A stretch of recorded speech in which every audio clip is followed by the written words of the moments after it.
Welcome বন্ধুরা, TNM educare চ্যানেলের পক্ষ থেকে সকলকে স্বাগত জানাই। এই মুহূর্তে সবথেকে গুরুত্বপূর্ণ এবং বিগ ব্রেকিং নিউজ উঠে আসছে। কি বিগ ব্রেকিং নিউজ উঠে আসছে সে নিয়ে এখন আলোচনা করার চেষ্টা করব। তবে তার আগে বলি, আপনি যদি আমার চ্যানেলের প্রথম দর্শক হয়ে থাকেন তাহলে চ্যানেলটি অবশ্যই সাবস্ক্রাইব করে সঙ্গে থাকার অনুরোধ জানাচ্ছি। আর যারা অলরেডি চ্যানেলের সঙ্গে যুক্ত আছেন তাদের সকলকে আমার আন্তরিক শুভেচ্ছা ও ভালোবাসা জানাই। তো চলুন আর দেরি না করে বিস্তারিত আলোচনা করা যাক। এই মুহূর্তে সবথেকে গুরুত্বপূর্ণ এবং বিগ ব্রেকিং নিউজ উঠে আসছে বন্ধুরা। তপশিলি জাতি এবং তপশিলি উপজাতির শ্রেণী ভাগ করতে পারবে রাজ্য, বড় রায় দিল সুপ্রিম কোর্টের 7 বিচারপতির ডিভিশন বেঞ্চ।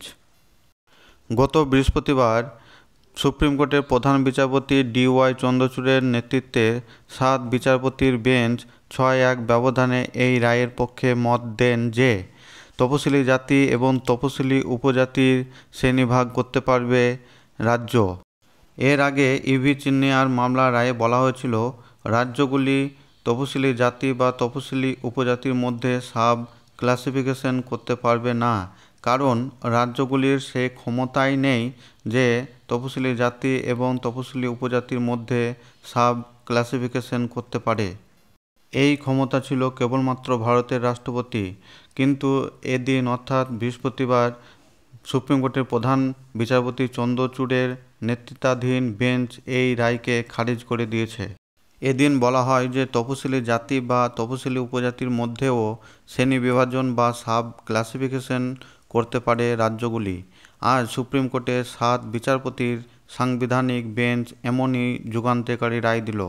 দেশে সামাজিক সমতা আনার পক্ষে এই রায় খুবই গুরুত্বপূর্ণ ভূমিকা পালন করবে বলে মনে করা হচ্ছে।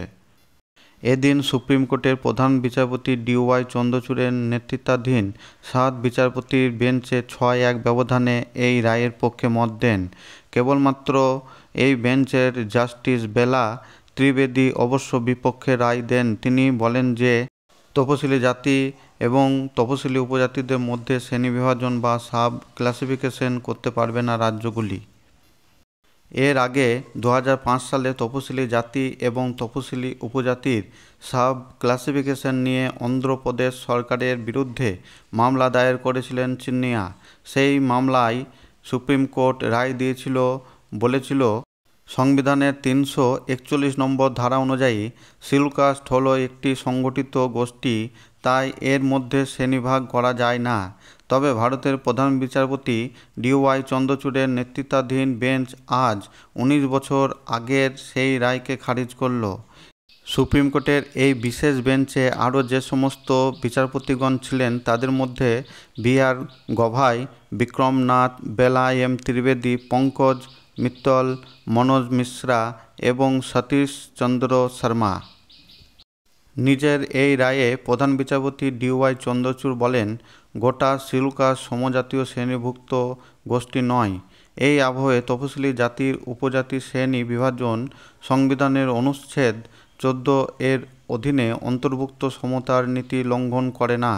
এছাড়া উপজাতির শ্রেণীবিভাগ সংবিধানের 341-এর 2 অনুচ্ছেদও লঙ্ঘন করে না।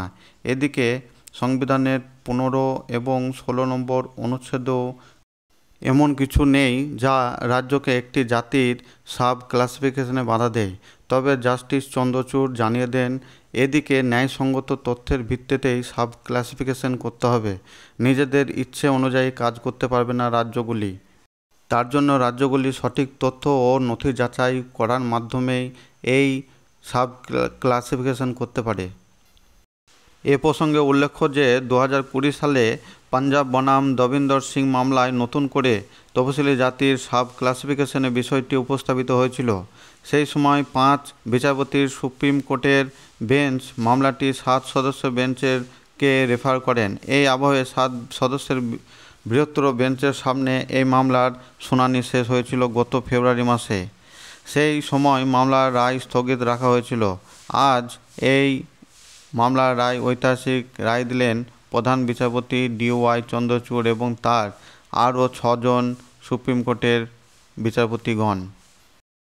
এই যে তপশিলি জাতি এবং তপশিলি উপজাতিদের মধ্যে ক্লাসিফিকেশন করা যাবে কিসের ভিত্তিতে, অনেক বিচারপতিগণ এ বিষয়ে মত পোষণ করেন যে যারা আর্থিক দিক থেকে অনেকটা আগের থেকে অনেক সচ্ছল তাদেরকে এই সংরক্ষণের আওতায় থেকে বার করে আনতে হবে ধীরে ধীরে, এবং যারা আর্থিক দিক থেকে অনেকটা পিছিয়ে আছে তাদেরকে সংরক্ষণের গুরুত্ব দিতে হবে অধিক পরিমাণে, অর্থাৎ কোনো জাতিগত দিক থেকে নয়, কেবলমাত্র আর্থিক দিক থেকে পিছিয়ে পড়া ভিত্তিতেই এই সংরক্ষণ ব্যবস্থা করতে হবে। এ বিষয়ে আরও পরবর্তীতে কোনো আপডেট আসলে অবশ্যই আমার চ্যানেল মারফত জানানো হবে। তাই আমার ভিডিওটি ভালো লাগলে একটি লাইক দিয়ে অবশ্যই চ্যানেলটি সাবস্ক্রাইব করে সঙ্গে থাকুন চ্যানেলের সঙ্গে। ভিডিওটি দেখার জন্য সকলকে ধন্যবাদ।